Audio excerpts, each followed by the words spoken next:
Hello दोस्तों, नमस्कार। संस्कृत भाई एम के सर के ऑनलाइन प्लेटफॉर्म पर आपका हार्दिक स्वागत अभिनंदन है। और जो हमने पिछली बहुत सारी क्लासें देखी है, 10 से 15 क्लासें, जिसमें एसटी से बीएसटी से संबंधित है, रेट लेवल पर सेकंड से संबंधित है, इम्पोर्टेंस जो क्लासें है वो हमने पिछले सेशन में देखी। आज की क्लास जो अपन लेने जा रहे हैं, उस क्लास से पहले जो कारक प्रकरण की क्लास थी, उस कारक प्रकरण में लगभग अपन ने आज ये चौथी क्लास है। इस चौथी क्लास में अपन द्वितीय विभक्ति पढ़ने जा रहे हैं। इससे पहले मैं आपको बता दूं, अपना जो ऑनलाइन प्लेटफॉर्म का जो चैनल है, इसको अपने दोस्तों तक शेयर कीजिए और बताइए कि मुकेश जी सर के नाम से नया चैनल बना है, जो बहुत ही अच्छी तरह से अपन को सरल और सुबोध भाषा में ऑनलाइन ज्ञान दे रहे हैं। जैसे आपको ऐसा महसूस होता है जैसे अपन ऑनलाइन ऑफलाइन क्लास में ही पढ़ाई कर रहे हैं। और आज के वर्तमान तकनीकी को देखते हुए ऑफलाइन क्लासों में जाने बच्चों के लिए बहुत ही असुविधाजनक होता है। इसके लिए ऑनलाइन क्लास के माध्यम से आप घर बैठे ही और अपनी बहुत अच्छी तैयारी संस्कृत से कर सकते हैं। आपको यहाँ संस्कृत से संबंधित वो हर चीज़ मिलेगी, बिल्कुल निःशुल्क सेवा मिलेगी। जो संस्कृत के कोई सा भी एग्जाम हो, उससे रिलेटेड हर पेपर में आपके क्वेश्चन सोल्व होंगे और बिल्कुल सीधी सी भाषा में जैसा का जैसा क्वेश्चन उठ करके आपके पेपर में आएगा। ये हम पूर्ण विश्वास से आपके साथ तक चले जाएंगे। आपका स्नेह और प्यार हमें चाहिए और बराबर हम आपको क्लासेस देते रहेंगे। डेली क्लास आपको अपलोड मिलेगी। देखिए दोस्तों, इससे पहले अपन ने कारक प्रकरण के अंतर्गत भेद देखे थे, कारक प्रकरण की विभक्तियां देखी थी और प्रथम विभक्ति के कौन कौन से सूत्र है वो चीज देखी थी। आज हम उस सूत्र को पढ़ने जा रहे हैं जिस सूत्र से संबंधित वाच्य परिवर्तन, अशुद्धि संशोधन, अनुवाद, ये क्वेश्चन अपन को हर एग्जाम के पेपर में मिलते हैं। और बहुत डाउट रहता है कि जो सूत्र है अकथितंच, उस सूत्र में द्वितीय विभक्ति है, उस सूत्र से रिलेटेड जो वाक्य आते हैं, कौन कौन से कर्म किस प्रकार के होते हैं, वो चीज आज आपको बताने जा रहे हैं। इससे पहले अपन ने कर्तृत्व कर्म सूत्र पढ़ा, कर्मणि द्वितीय सूत्र पढ़ा, उपान मध्याह्न सूत्र पढ़ा और अधिसिंगिष्ठा शब्द कर्म सूत्र पढ़ा। उसके बाद पांचवा सूत्र आज अपना आता है, कौन सा? अकथितंच सूत्र। कौन सा आता है? अकथितंच सूत्र। देखिए दोस्तों, साथियों, अपनी नोटबुक उठा लीजिए और बिल्कुल पॉइंट टू पॉइंट डिट्टो अपने नोट्स में तैयार कीजिए। एक बार क्लास देखने के बाद आपका हर एग्जाम का जो क्वेश्चन है, जो डाउट है, वो बिल्कुल क्लियर होगा और अब बिल्कुल निसंदेह आप इसको अपने आराम से इस क्वेश्चन को सोल्व कर सकते हैं। अकथितंच सूत्र, द्वितीय विभक्ति का जो पांचवा सूत्र आ रहा है, अकथितंच सूत्र, ये क्या कहता है? देखो, वृत्ति के माध्यम से बताया, अपादान आदि विशेषः अविवक्षितं कारकं कर्म संज्ञा स्यात्। अपादान आदि विशेष अविवक्षितं कारकं किम संज्ञा स्यात्? कर्म संज्ञा स्यात्। हर वृत्ति से क्वेश्चन आपको नोट करना है और जिस विद्यार्थी को, जिस परीक्षार्थी को ये वृत्ति याद है, निश्चित रूप से वह अपने एग्जाम में क्लियर कर सकता है। अपादान आदि, अपादान आदि, आदि अपादान के साथ जितने भी कारक आते हैं, अपादान आदि कारकों की मतलब करण, संप्रदान, अपादान, अधिकरण इत्यादि जो कारक होते हैं, अविवक्षितम, उनकी अविवक्षितता में, अविवक्षितता मतलब होता है नहीं कहा गया, उनके बारे में नहीं कहा जाता, फिर भी उनकी क्या होती है? अविवक्षितता में उनकी कर्म संज्ञा होती है। क्या होती है? कर्म संज्ञा होती है। अविकसित नहीं कहा जाता। उनके बारे में फिर भी क्या होती है, उनकी कर्म संज्ञा होती है। ऐसे कारकों को अविकसित कारक कहते हैं। जैसे अर्थात के रूप में देखिए, यदि उस अर्थ को उसके लिए निर्धारित कारक द्वारा प्रकट नहीं किया जाता, यदि किसी भी वाक्य का कोई अर्थ जो होता है वह अर्थ उसके लिए जो निर्धारित कारक होता है, जैसे अपादान आदि कारक होता है, निर्धारित कारक होता है, उसके लिए प्रकट नहीं किया जाता तो उसकी कर्म संज्ञा होती है। किसके लिए प्रकट नहीं किया जाता कि यह अपादान कारक है, लेकिन उसके लिए प्रकट नहीं किया जाता तो वहां पर कौन सा कारक होगा, कर्म कारक होगा। और इस प्रकार बना हुआ जो कर्म है, इस प्रकार जो बना हुआ कर्म है वो कौन सा कर्म कहलाता है, अविवक्षित कर्म कहलाता है। कौन सा कर्म कहलाता है, अविवक्षित कर्म कहलाता है। दोस्तों ध्यान रखना, अविवक्षित कर्म अगतितंच सूत्र में जो होने वाला कर्म है वह कौन सा कर्म है, अविवक्षित कर्म है। इसी कर्म को अपन अन्य रूप में कौन सा कर्म कहते हैं, कथित अकथितम कर्म, अकथित नहीं कहा गया कर्म, इसलिए अकथितंच नहीं कहा गया। और अप्रधान कर्म क्या कहते हैं, इसको अप्रधान कर्म, और इसी को कहते हैं अपन गौण कर्म। क्या कहते हैं, गौण कर्म। और जैसे वाक्य में दो कर्म आते हैं तो उन कारकों को समझने की दृष्टि से उसे अपन सजीव जो कारक होता है, कुछ सजीव कारक को अविकसित कारक भी कहते हैं। तो सजीव के रूप में अपन उसको पहचान सकते हैं कि कौन सा कारक सजीव है। जबकि इनके अलावा जो बचते हैं, क्या, इनके अलावा जो बचते हैं दूसरे अविकसित जो अन्य जो दूसरा कर्म होता है वह विविक्षित होता है। कौन सा कर्म होता है, विविक्षित कर्म होता है। उसी को अपन कथित कर्म कहते हैं, कथित कर्म। और उसी को अपन क्या कहते हैं, प्रधान कर्म भी कहते हैं। क्या कहते हैं, प्रधान कर्म भी कहते हैं। और उसी को अपन मुख्य कर्म भी कहते हैं। क्या कहते हैं, मुख्य कर्म, मुख्य कर्म भी कहते हैं। और उसको पहचानने के लिए निर्जीव कारक होता है। क्या होता है, निर्जीव कारक होता है। इस प्रकार जो अकथित सूत्र से जो कर्म होता है वो कौन सा होता है, अविकसित कर्म होता है। इसी को अपन कथित कर्म भी कहते हैं, इसी को प्रधान कर्म कहते हैं, इसको गौण कर्म कहते हैं, इसी को सजीव कारक के रूप में पहचाना जा सकता है। जबकि जो दूसरा कारक होता है उसको विवेक्षित कर्म कहते हैं, कथित कर्म कहते हैं, प्रधान कर्म कहते हैं, मुख्य कर्म कहते हैं, और निर्जीव कारक उसी को कहते हैं। तो दोस्तों अच्छी तरह समझ लीजिए, अपादान आदि विशेष, अपादान आदि जो विशेष कारक होते हैं, करण, संप्रदान, अपादान, अधिकरण इत्यादि जो कारक होते हैं, उनकी अविकसता, अविकसितम कारकम, उनकी अविकसता में कौन सी संज्ञा होती है, उनकी अविकसता में कर्म संज्ञा होती है। कौन सी संज्ञा होती है, कर्म संज्ञा होती है। और जो कर्म संज्ञा होती है अविकसता में, तो अविकसित को अन्य कौन कौन से कर्म कहते हैं, इसको भी नोट कर लीजिए। कथित कर्म कहते हैं, अप्रधान कर्म कहते हैं, गौण कर्म कहते हैं, सजीव कारक उसी को कहते हैं।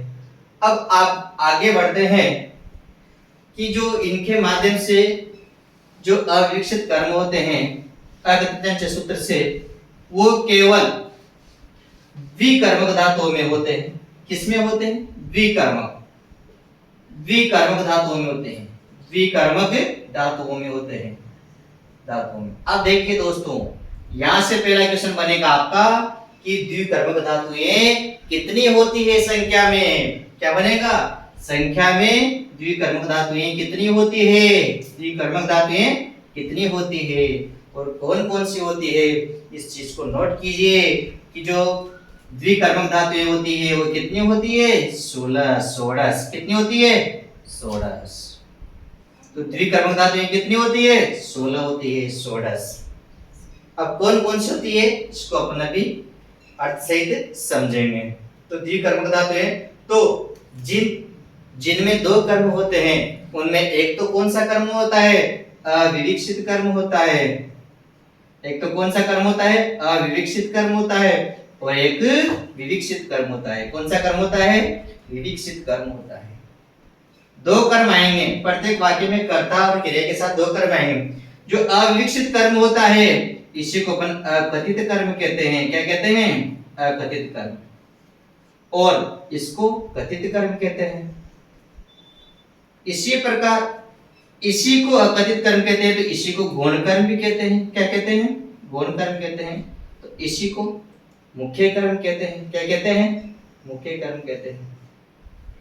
इसी प्रकार इसी को अप्रधान कर्म कहते हैं। क्या कहते हैं? अप्रधान कर्म कहते हैं। क्या कहते हैं? अप्रधान कर्म। और इसको कहते हैं प्रधान कर्म कहते हैं। प्रधान कर्म कहते हैं। इसकी पहचान अगर करते हैं तो अपन किसमें करते हैं? सजीव कारक के रूप में करते हैं। किसमें करते हैं? सजीव कारक के रूप में करते हैं। आप सजीव को जानते हो। इसी प्रकार इसकी पहचान करते हैं तो निर्जीव कारक के रूप में करते हैं। किसमें करते हैं? निर्जीव कारक के रूप में।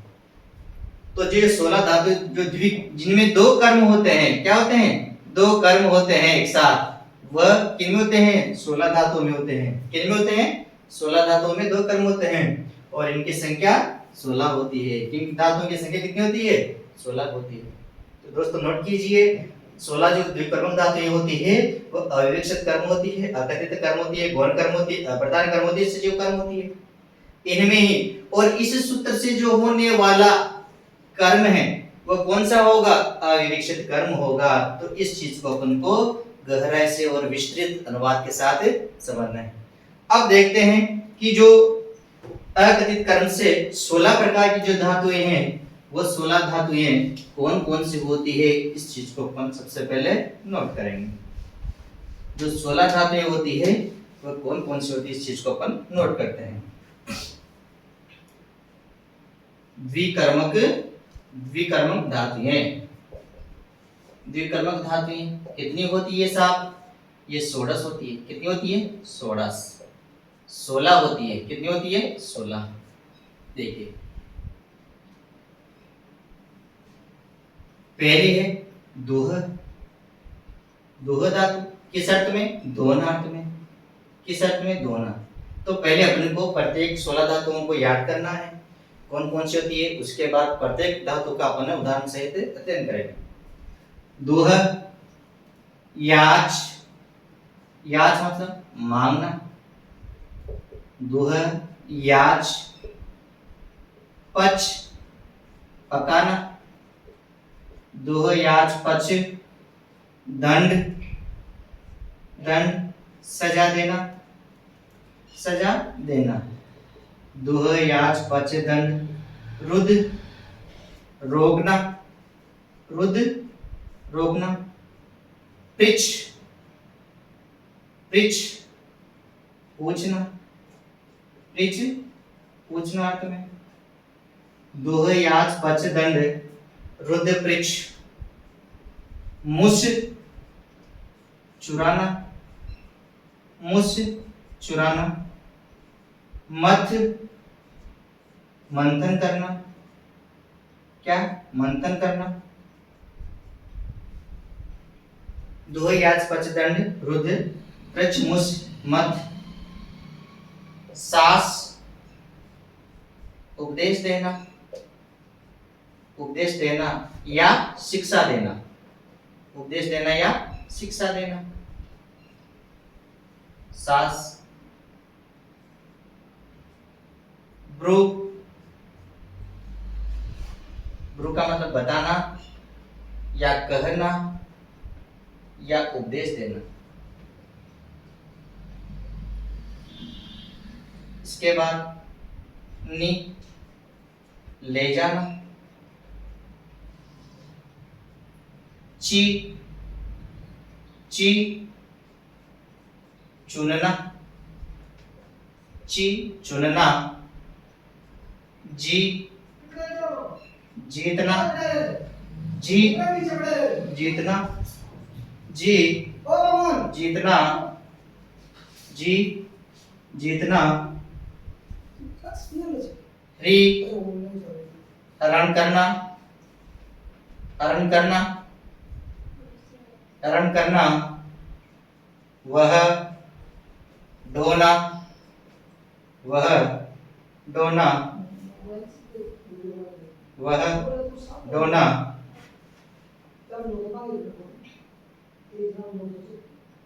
वह डोना, और अंतिम धातु अपनी 16वीं वह है क्रिस धातु। कौन सी? क्रिस, खींचना। कौन सी? खींचना।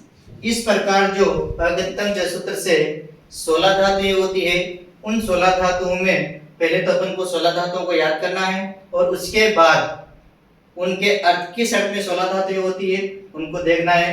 तो ये जहां जहां पर भी इन 16 धातुओं का प्रयोग होता है वहां पर द्विकर्मक धातुएं आती है। ये सभी द्विकर्मक धातु हैं क्योंकि इनके दो कर्म एक साथ चलते हैं, और अगत्यंग सूत्र का कारण क्या बनेंगे? ये द्विकर्मक धातुएं बनेंगे। तो देखो दोहनार्थ में याच पच दंड रुद्र प्रच मुस मथ सास प्रो नीची जी त्रि वह और क्रिस। इस प्रकार के 16 धातु हैं। अपनी नोटबुक में नोट कीजिए, उसके बाद प्रत्येक धातु के अर्थ को अपन उदाहरण सहित समझेंगे।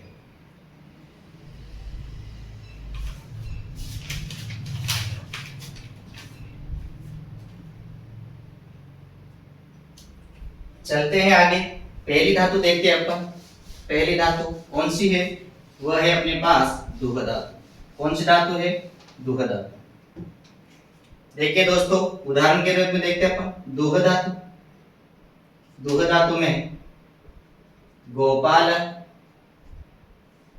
गोपाल,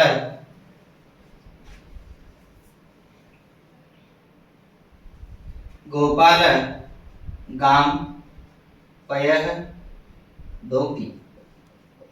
गोपाल गाम पे धोती। यहाँ पर ये वाक्य है। अगर एग्जाम में रेखांकित देते हैं तो भी अपन को बताना है, और रेखांकित नहीं देते हैं तो भी दुह धातु के अर्थ में अपन को बताना है कि कौन से कर्म में अगत्यंग सूत्र का प्रयोग हुआ है, या कौन सा कर्म अगत्यंग सूत्र बताता है। देखिए दोस्तों, यहाँ पर गाम और पे दोनों। पहले तो अपन इसका अर्थ देखते हैं, क्योंकि बहुत बार क्वेश्चन क्या होता है, अर्थ पूछ लेता है और अर्थ के बाद उसका अनुवाद आता है जो अशुद्ध सूत्र में काम आता है। देखिए दोस्तों, अर्थ में गोपाल ग्वाला क्या होता है? गोपाल ग्वाला क्या करता है? ग्वाला गाय से दूध दोता है। गाय से दूध दोता है। ग्वाला गाय से दूध दोता है। ये इसका अर्थ हो जाएगा। अब यहाँ पर जो दो कर्म हो रहे हैं, एक तो कर्म कौन सा है? गाम।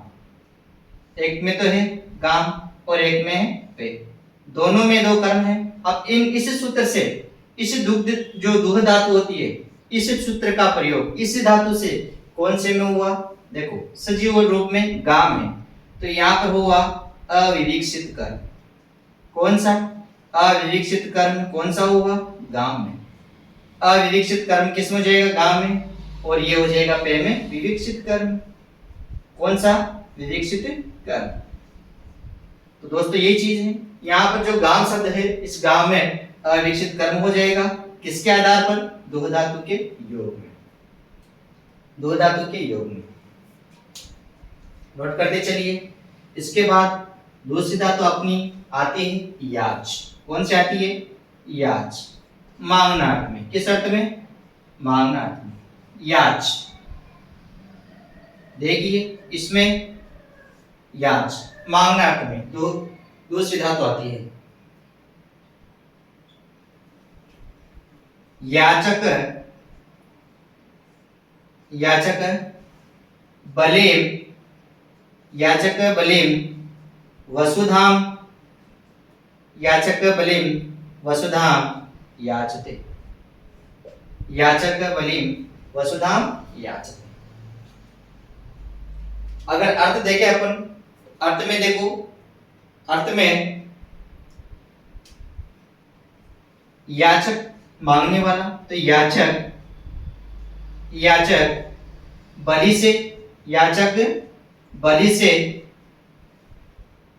पृथ्वी या वसुधा को मांगता है, मांगता है। याचक जो मांगने वाला याचक है, वह बलि से, राजा बलि से पृथ्वी को मांगता है, पृथ्वी को मांगता है। अब यहाँ पर एक चीज नोट करना कि कौन से कारक का प्रयोग हुआ था, अविकसित हुई, कौन से कारक की। तो देखो ग्वाला गाय से दूध को, तो कौन सा कारक है हो जाएगा इसमें, इस वाक्य में दो धातु में अपादान कारक। कौन सा? अपादान कारक। अविकसित कारक कौन सा है यहाँ पर? अपादान कारक है। होना तो अपादान होना चाहिए था, लेकिन यहाँ पर दो धातु के कारण अपादान कारक की अविकसता हुई है। इसी प्रकार याचक बलिम वसुधाम याचते, यहाँ पर बलिम और वसुधाम बहुत इंपॉर्टेंट सूत्र है, बहुत इंपॉर्टेंट उदाहरण है। हर एग्जाम में ये उदाहरण देखने को मिलता है और क्वेश्चन आता है याचक बलि वसुधाम याचते इति अविकसितम कर्म किम। अविकसित कर्म यहाँ पर कौन सा है? अविकसित कर्म यहाँ पर कौन सा है? तो देखिए दोस्तों, बलिम, यहाँ पर बलिम जो है अविकसित कर्म है। कौन सा कर्म है? अविकसित कर्म है। और वसुधाम विकसित कर्म है। तो अविकसित कर्म हो जाएगा कौन सा? अविकसित कर्म हो जाएगा कौन सा? तो यहाँ पर हो जाएगा बलिम जो है अविकसित कर्म हो जाएगा। और यहाँ पर कौन से कारक की विकसता हुई है? तो यहाँ पर भी कौन से कारक की? अपादान कारक की। कौन से कारक की? तो यहाँ पर भी अपादान कारक की अविकसता हुई है, अपादान कारक की अविकसता हुई है। तो दो धातु पढ़ने पड़ी, दो धातु, दोहनार्थ में, याच धातु मांगनार्थ में। दोनों उदाहरण बहुत इंपॉर्टेंट है, जो हर एग्जाम में यहाँ से अपन से पूछे जाते हैं।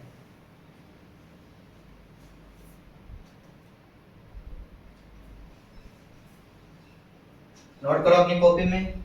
आगे चलते हैं तीसरी धातु के रूप में। अपन तीसरी धातु को देखते हैं।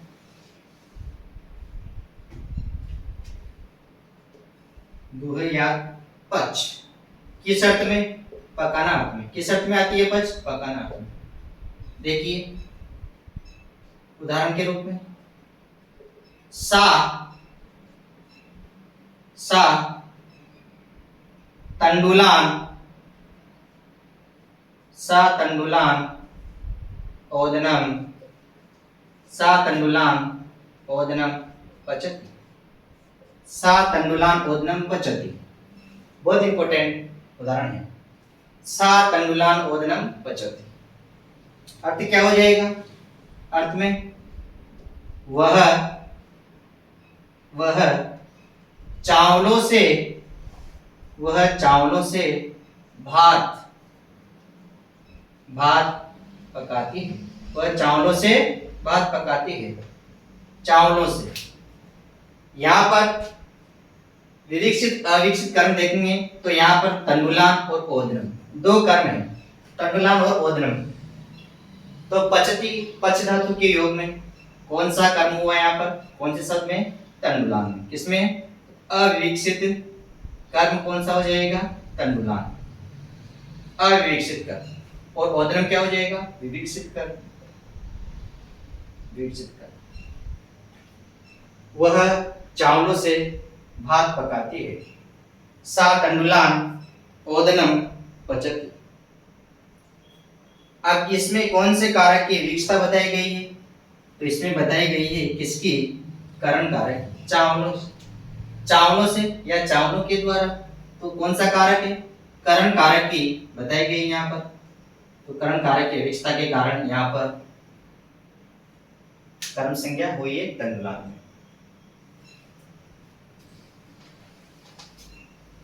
इसके बाद अगली धातु आती है अपनी चौथी, दोहयात पच दंड। कौन सी आती है? दंड धातु।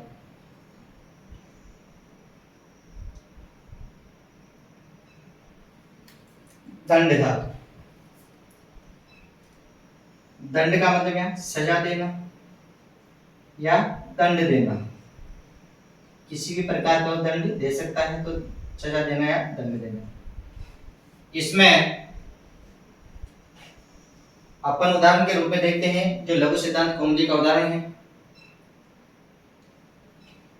निर्पः गर्गान् शतं दण्डयति।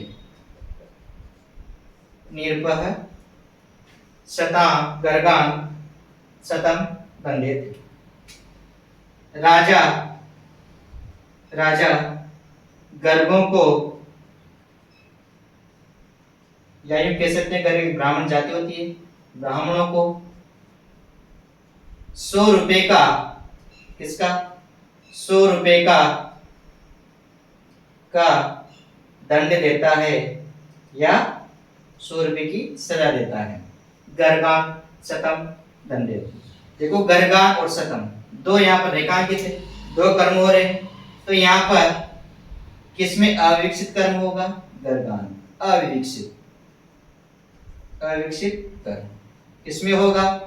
गर्गान। और शतम में विविक्षित कर्म हो जाएगा। कौन सा कर्म? विविक्षित कर्म। तो निर्पह गर्गान शतम दंड्यते। निर्पह गर्गान शतम दंड्यते। गर्ग एक ब्राह्मण जाति का नाम है, ब्राह्मणों को 100 रुपए का दंड देता है।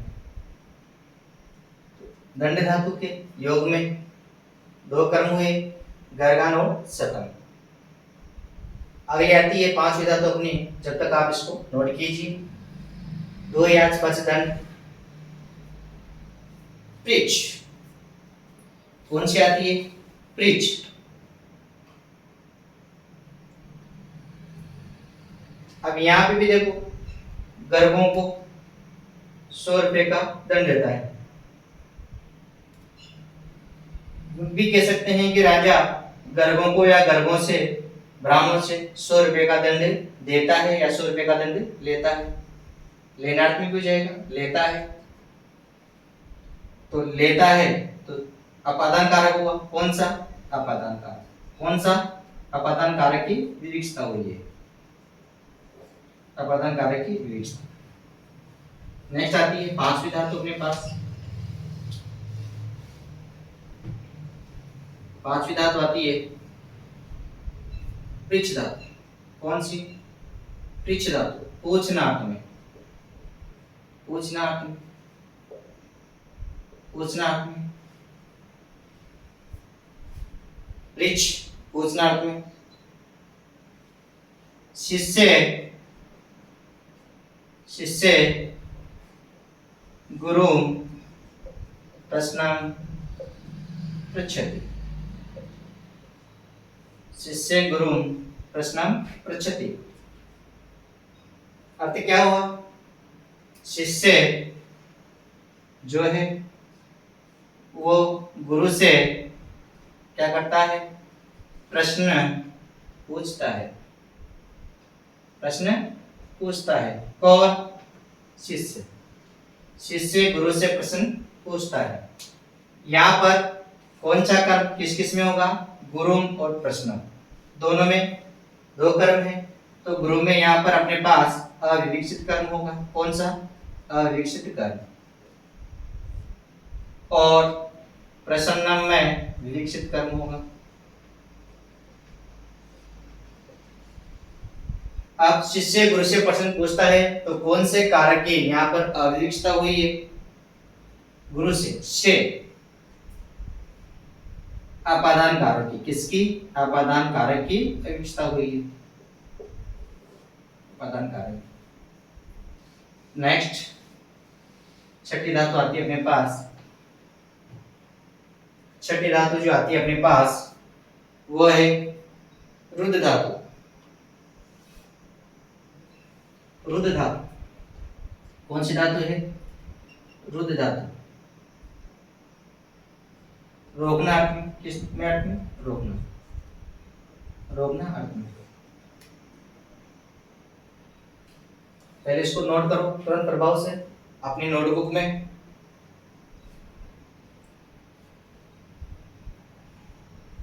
रुद्र धातु रोकना अर्थ में। गोपाल है। अब जो ग्वाला है गोपाल रोगनार्थ में।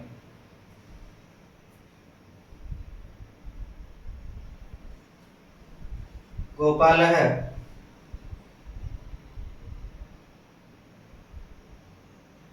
गाम वज्रम अवरुणधि। गोपाल गाम वज्र अवरुणधि। गोपाल ग्वाला, गोपाल ग्वाला गाम गायों को, किनको, गायों को, वज्रम बाड़े में, किसमें, बाड़े में रोकता है, बाड़े में रोकता है। गोपाल गायों को बाड़े में रोकता है। यहाँ पे भी वही दो कर्म है, गाम और वज्रम। गाम सजीव कर्म है, यहाँ पर अविवेक्षित कर्म। कौन सा, अविवेक्षित कर्म। इसी प्रकार वज्रम विवेक्षित कर्म हो जाएगा। कौन सा हो जाएगा, विवेक्षित कर्म हो जाएगा। नोट कीजिए, गोपाल गाम वज्रम अरुणधि। गोपाल ग्वाला गायों को बाड़े में रोकता है। कहाँ रोकता है, बाड़े में। छठी धातु थी रुद्र धातु। कौन सी धातु थी, रुद्र धातु। दो याच पच दंड पृच्छ रुद्र। नेक्स्ट आती है सातवीं धातु,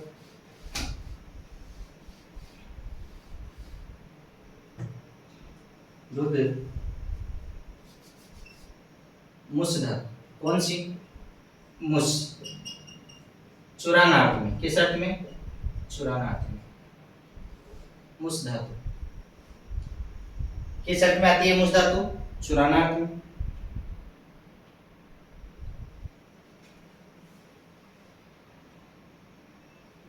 चोर है, देवदत्तम शतम उष्णाति। देवदत्तः चोरः देवदत्तम शतम उष्णाति। चोर है, जो चोर है वह क्या है, चोर देवदत्त के 100 रुपए शतम, 100 रुपए चुराता है। क्या करता है, जो चोर है देवदत्त के 100 रुपए चुराता है। तो यहाँ पे भी दो कर्म हो गए, देवदत्तम और शतम में। देवदत्तम में कौन सा हो गया, अविवेक्षित। कौन सा हो गया, अविवेक्षित कर्म हो गया। कौन सा हो गया, अविवेक्षित कर्म हो गया। और शतम में विवेक्षित कर्म हो गया। तो नोट कीजिए तुरंत प्रभाव से, मुस धातु चुरानार्थ में, जो मुस धातु होती है चुरानार्थ में, वो देवदत्त चोर देवदत्तम शतम उष्णाति। सातवीं धातु, आठवीं धातु आती, आठवीं देखते हैं कौन सी, अपनी कॉपी में देख के नोट कीजिए। आठवीं धातु मत धातु। कौन सी, मत, मथनार्थ में। किसमें, मथना, मंथन करना। किसमें, मंथन करना। मंथन अर्थ में होती है। कौन सी अर्थ में होती है, मंथन अर्थ में होती है। कौन सी धातु, मत धातु।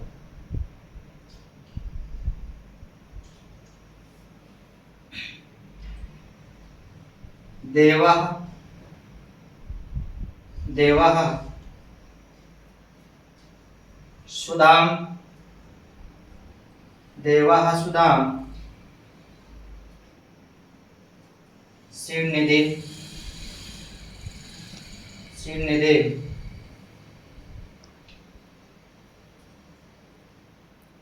शिवनिधि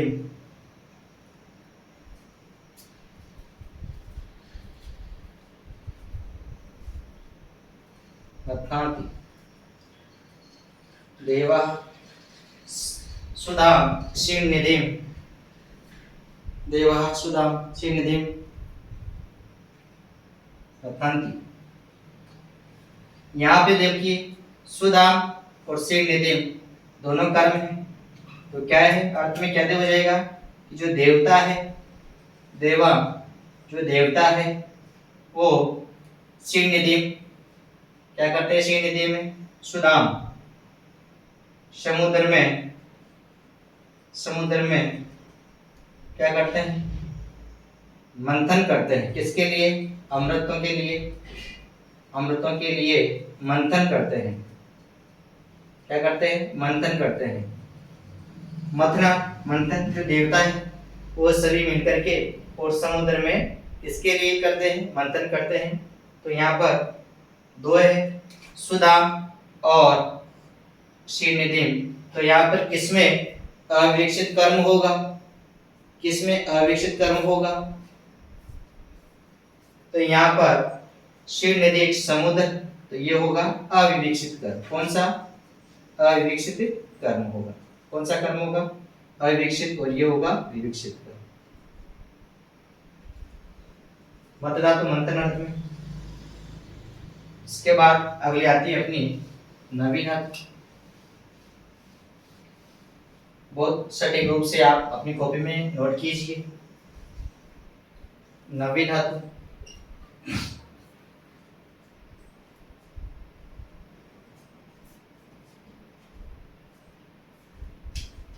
सास।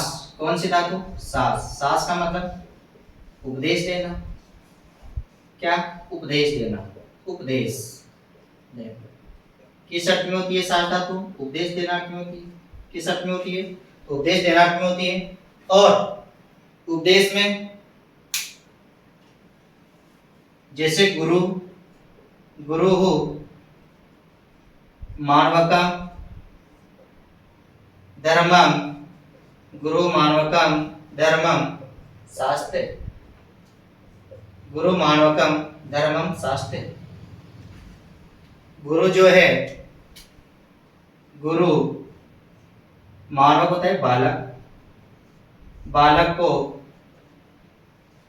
धर्म के बारे में बताते हैं या धर्म का उपदेश देते हैं या धर्म की शिक्षा देते हैं या उसके बारे में बताते हैं।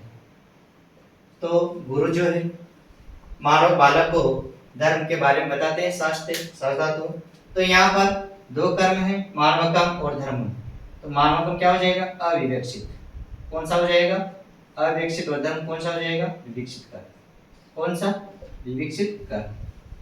किसमें? गुरु मानवकम धर्म शास्त्र।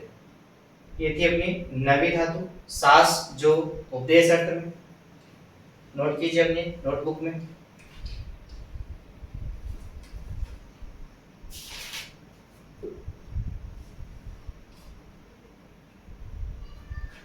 इसके बाद नेक्स्ट धातु आती है अपनी कौन सी? याद करते चलो तुरंत प्रभाव से। नेक्स्ट धातु आती है जी धातु। कौन सी? जी धातु। जीतना अर्थ में। किसमें? जीतना अर्थ में जी धातु। नोट करते हैं जी धातु। जी धातु, जी धातु देवदत्त है, यज्ञदत्तम सतम जयति। सतम जयति। देवदत्त यज्ञदत्तम सतम जयति। देवदत्त जो है यज्ञदत्त से 100 रुपए जीतता है। क्या? देवदत्त यज्ञदत्त के 100 रुपए जीतता है। देवदत्त यज्ञदत्त से 100 रुपए जीतता है। 100 रुपए जीतता है। यहाँ पे भी वही दो ही कर्म है, यज्ञदत्तम और सतम। यज्ञदत्तम क्या हो जाएगा? अविकसित। क्या हो जाएगा? अविकसित कर्म। अविकसित कर्म। और सतम विकसित कर्म। किसकी हो रही है यहाँ पर? अपादान आदि कारक। अपादान कारक। किसकी? अपादान कारक। तो जी धातु जीतना अर्थ में, देवदत्त यज्ञदत्तम सतम जयति। देवदत्त यज्ञदत्त से 100 रुपए जीतता है। 10वीं धातु नेक्स्ट आती है कौन सी? अगली धातु देखिए 11वीं ची धातु। कौन सी आती है? ची धातु। ची धातु आती है किसमें? चुनना अर्थ में। किसमें आती है? चुनना अर्थ में। ची धातु। ची धातु किस अर्थ में आती है? चुनना अर्थ में आती है। चुनना। अब चुनार्थ में देखते हैं बालकः, बालकः, वृक्षं फलानि, बालकः वृक्षं फलानि औचिनोति, औचिनोति, बालकः फलानि औचिनोति।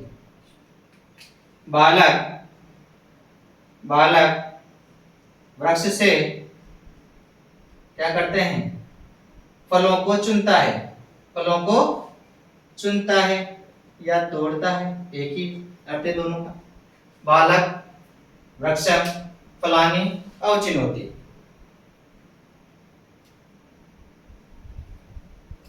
कौन सा, यहाँ पर अविवेक्षित, अविवेक्षित कर्म हो गया, अविवेक्षित कौन सा कर्म हो गया, अविवेक्षित कौन सा, वृक्ष, फलानी विवेक्षित कर्म वृक्ष से, तो वृक्ष फलानी औचिनोति। यहाँ पे भी कौन सी कारक की हो रही है, अपादान कारक, अपादान कारक की विवेक्षता हो रही है। चुनना अर्थ में ची धातु, जी हो गया, ची हो गया। नेक्स्ट धातु आती है अपनी कौन सी, 12वीं,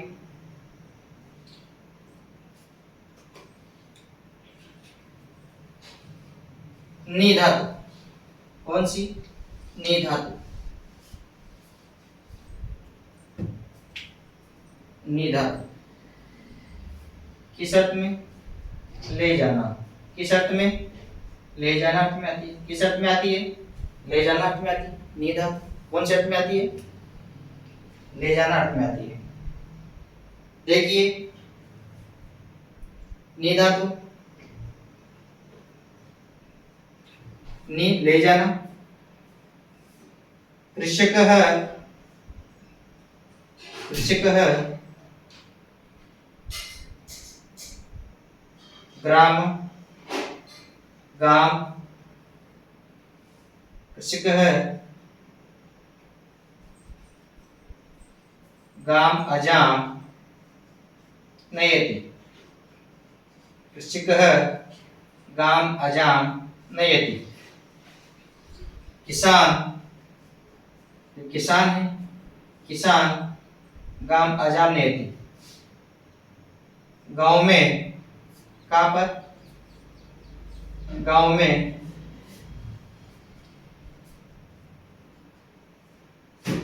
बकरियों को ले जाता है, ले जाता है।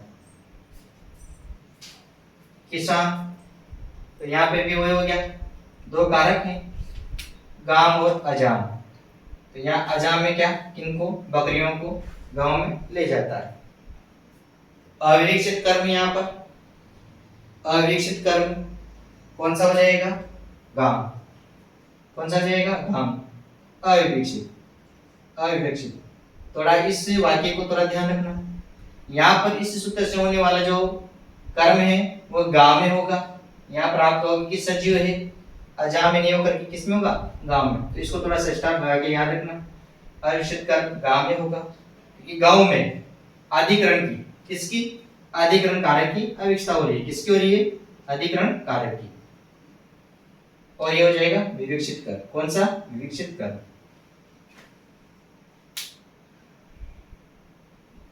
चीनी। नेक्स्ट 13वें नंबर की धातु आती है अपनी ब्रू धातु। कौन सी धातु, ब्रू धातु। ब्रू, ब्रू का मतलब होता है बताना, बताना या शिक्षा देना, बताना या शिक्षा देना। ब्रू, ब्रू मतलब बताना या शिक्षा देना, बताना या शिक्षा देना। पिता, मानवकम, पिता मानवकम धर्मम ब्रूयते, पिता मानवकम धर्मम ब्रूयते।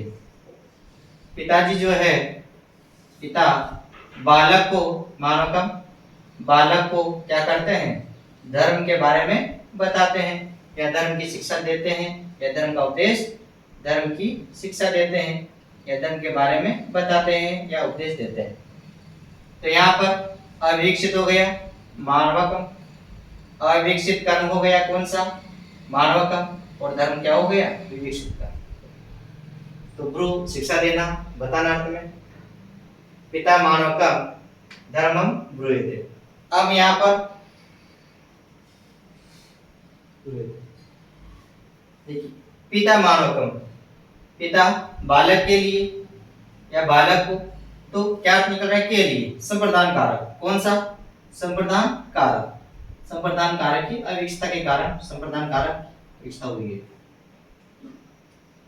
13 नेक्स्ट धातु आती है अपनी 14वें नंबर पर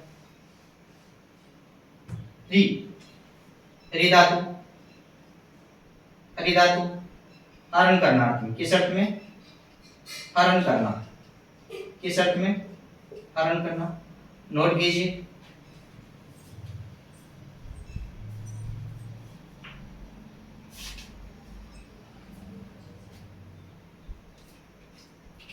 री धातु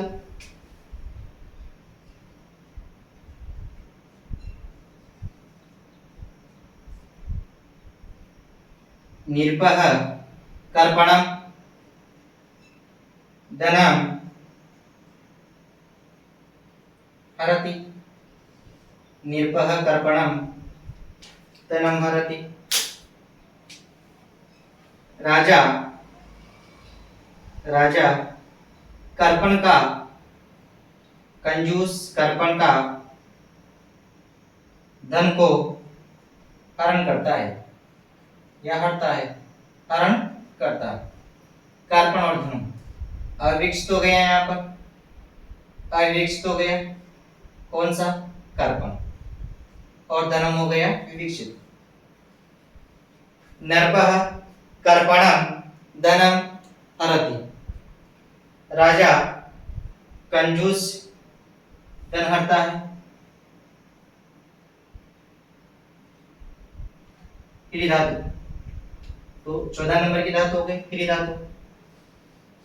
नेक्स्ट आती है 15 नंबर, 15 नंबर की धातु जो आती है वो है कृष धातु। कौन सी, कृष, खींचना, किस अर्थ में, खींचना। देखिए दोस्तों, हेरी, क्रिस और वह धातु, ऐसे तो दोनों अर्थ है, लेकिन इन सबका अर्थ ले जाना अर्थ में भी होता है। किसमें होता है, ले जाना अर्थ में भी होता है, ले जाना अर्थ में भी दे रखा है इनका। तो ये ले जाना अर्थ में भी होता है और इसमें भी होता है। क्रिस खींचना, क्रिस खींचना, खींचना अर्थ में। तो खींचना अर्थ में देखते हैं अपन, कृषकः क्षेत्र, क्षेत्रम महिषी कर्षति, कृषिकः क्षेत्रम महिषी कर्षति। देखिए दोस्तों, ये जो उदाहरण है अपनी एनसीईआरटी जो बुक चलती है वहां से लिया गया उदाहरण है। किसान, किसान खेत में, क्षेत्र में, महिषी बैलों से, दो बैलों से क्या करते हैं, खींचते हैं या खेती करते हैं या जोतते हैं, जोतते हैं, इस अर्थ में। तो क्षेत्रम और महिषी, यहाँ पर दो कारक हैं, क्षेत्रम और महिषी।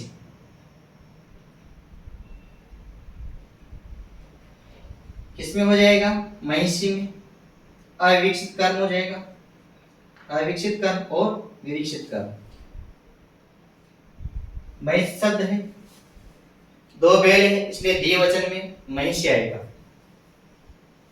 अंतिम धातु है अपनी 16वीं, कौन सी, वह धातु, वह दो नार्थ में है या ले जाने अर्थ में है, दो नार्थ में या ले जाने अर्थ में, महिष वह धातु, ले जाना या डाउन अर्थ में।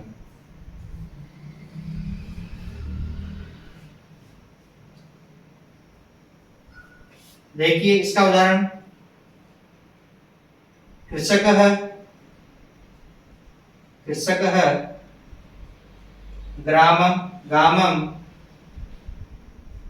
भारं वहति। यह भी एनसीईआरटी का उदाहरण है। कृषकः ग्रामं भारं वहति, किसान, किसान गांव में भार ढोता है, भार ढोता है या वहन करता है। किसान गांव में भार को वहन करता है, गाम और भार। तो यहाँ पर अविकसित कारक और विकसित कारक, गांव में अविकसित कारक गाम और विकसित गाम। अब गांव में अधिकरण कारक, अधिकरण कारक की विकसित हो गई। ये अपनी अगतितम चय सूत्र से 16 धातुएं हैं और 16 धातुओं का मैंने आपको बिल्कुल विस्तृत रूप में अध्ययन दिया। और यहाँ पर प्रत्येक में 2 कर्म होते हैं, अविकसित कर्म और विकसित कर्म। तो मैं समझता हूं कि आपको बहुत अच्छी तरह ये जो सूत्र है ये समझ में आ गया होगा। और बार बार अध्ययन करेंगे, अभ्यास करेंगे तो निश्चित रूप से यहाँ से आने वाला जो क्वेश्चन है, अशुद्धि संशोधन का हो या रेखांकित विभक्ति पूछे या कारण पूछे, तो भी निश्चित रूप से आप अपनी जो पेपर में जो क्वेश्चन आएगा उसको बिना किसी निसंदेह के उसको सोल्व कर सकते हैं। इसके बाद अब अपनी जो उपविभक्तियों से संबंधित जो द्वितीय विभक्ति के जो कारक बचे हैं, कारण बचे हैं, उनको लेंगे। उससे पहले मैं आपसे रिक्वेस्ट करता हूँ, आपका स्नेह चाहता हूँ, आपका प्रेम प्यार चाहता हूँ, आप ज़्यादा से ज़्यादा अपने दोस्तों तक शेयर कीजिए और बताइए कि संस्कृत बाय एम के सर के नाम से एक ऑनलाइन प्लेटफॉर्म है जहाँ पर आपको बहुत ही सरल भाषा में और शुद्ध भाषा में और बिल्कुल अपनी वाणी में अच्छी संस्कृत से संबंधित अच्छी क्लास मिल रही है। ज़्यादा से ज़्यादा आप इसका फायदा उठाइए और ये पूर्ण रूप से निःशुल्क है, किसी प्रकार का इसमें आपको शुल्क नहीं लिया जा रहा। अपने दोस्तों को शेयर कीजिए, सब्सक्राइब कीजिए और लाइक कीजिए। मिलते हैं हम अपनी नेक्स्ट क्लास में। जयतु संस्कृतम जयतु भारतम।